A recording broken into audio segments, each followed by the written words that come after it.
O fascismo, ele se nutre da destruição do diálogo.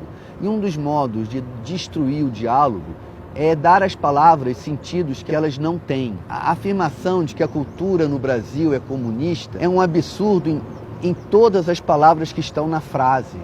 Então a única maneira de eu responder a esta afirmação é me negando a dialogar desse modo. Então a minha resposta para uma afirmação como essa, a cultura brasileira é comunismo, é dizer que é impossível dialogar a partir de uma mentira absoluta.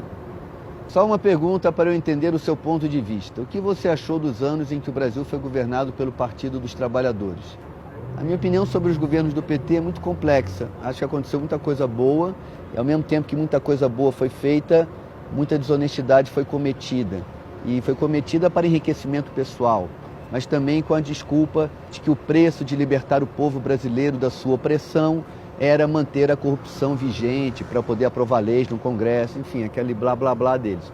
Então, assim, de uma maneira resumida e em poucas palavras, acho que o governo do PT é profundamente ambíguo e deixa um legado igualmente ambíguo e, infelizmente, historicamente, a parte negativa do PT foi muito bem usada por pessoas muito piores que o PT para agora estarem no poder.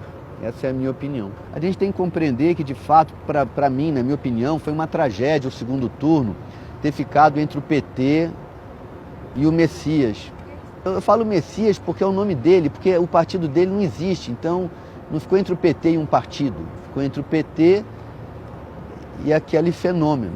E eu achei isso muito ruim para o Brasil. Eu fiz muito esforço para que outras pessoas estivessem no segundo turno. Embora eu ache impossível votar no fascismo evidente de um torturador como Jair Messias, que declara sua paixão pela tortura, é preciso compreender que algumas pessoas relativizaram tudo em nome de não votar no PT. Isso é compreensível para mim, embora seja decepcionante.